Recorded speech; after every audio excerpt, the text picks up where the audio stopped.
শ্বশুরবাড়ি থেকে পাকা আম পাঠালো আমাদের জন্য। প্রত্যেক আমের সিজনে এইভাবেই পাকা আম পাঠায়। তো এইবার হচ্ছে এই বছরে ফার্স্ট টাইম হচ্ছে আম পাঠাইছে। আর আম কিন্তু এখন পাকায় ধরে নাই, আর কিছু কিছু গাছে হচ্ছে আম পেকে গেছে, এই যে দেখতে পারছেন। কিছু এগুলা কিন্তু গাছ থেকে পড়ছে, এগুলা পাড়াও হয় নাই, এগুলা কিন্তু পেকে গেছে। তবে কিন্তু কিছু হচ্ছে টক মিষ্টি, কিছু হচ্ছে এমনি মিষ্টি।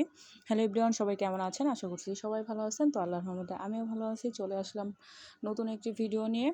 তো ভয়েস দিতে আইসা ভয়েস কিন্তু দিতে পারতেছি না, জিব্বা দিয়ে মনে হয় পানি পইরাই যাবে, মানে এই অবস্থা। কি আর বলবো, মানে টক দেখলে কি বলবো, মেয়ে মানুষ তো এমনিতেই ইমোশনাল এই টকের জন্য। হ্যাঁ, আর এখানে কিন্তু আমি হচ্ছে হ্যাঁ, যেটা বলতে নিয়েছিলাম যে গ্রামের ভাষায় কিছু কিছু কথা বলতেছি, মানে যে মানসি হ্যান ত্যান, এটা কিন্তু শহরের ভাষা না, এটা কিন্তু গ্রামে বলে, মানে আমার বাবার বাড়ি এলাকায়।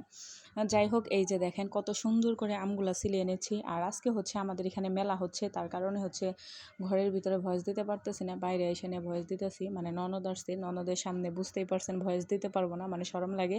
এমনি তো আমি ঘরের ভিতরে ওইভাবে ভয়েস দিতে পারি না। হ্যাঁ, ঘরের ভিতরে বাচ্চাদের সামনে দিয়ে ওটা অন্যরকম ব্যাপার, মানে এটা হচ্ছে সয়ে গেছে আর কি, সব ওদের দুজনের সামনে ভয়েস দিতে।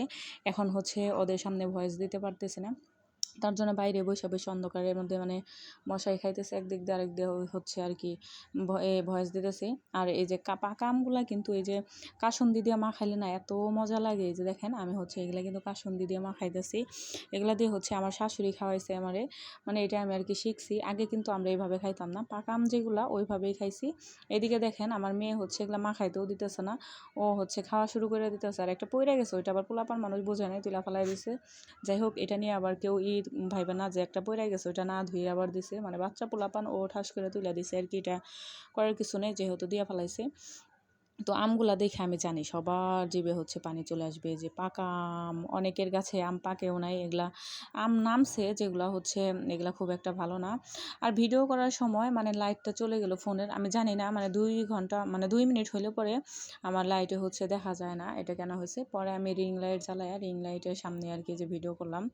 ভিডিও করার পর মানে আগে যে ক্লিয়ারটা আসছে এখন আর ওইভাবে ক্লিয়ার দেখা যাচ্ছে না। তারপরে হচ্ছে এই যে দেখতেই পারছেন এইখানে মানে কাসুন্দি দিয়ে মাখাইয়া সবাই মিলে বসে বসে খাচ্ছিলাম। আমার ননদে একটা মনে খাইছে, ও খায় নাই, মানে ও কোনো কিছুই খাইতে চায় না কেমন জানো আগে থেকেই। ও এরকম খালি সারাদিন ফোন চাপে এই ধান্দায় থাকে, মানে খাওয়ার ধান্দায় থাকে না। এমনি শুকনা, মানে আরও শুকনা আর কি, কী বলবো। এদিকে আমার মেয়ে যে খাইতেছিল কি বলবো, ও তো খুব আম পছন্দ করে, মানে ওর মায়ের মতো। ওর মায় তো হচ্ছে মনে যে গাছ ভরে আম দিলে পরে সেগুলো বসে বসে খাইতে পারবো। আর এইদিকে ধ্যান আমার ছেলে বসে বসে খাইতেছে আর বলতেছে আম্মু অনেক মজা লাগতেছে, অনেক মিষ্টি। এর আগে যে তুমি আমার একটা আম দিছিলে ওইটা বেশি মিষ্টি ছিল, আর এগুলা বলতেছে। তো যাই হোক, আমার ভিডিওটি এই পর্যন্ত শেষ করতেছি। সবাই ভালো থাকবেন, সুস্থ থাকবেন। আর যারা যারা নতুন আমার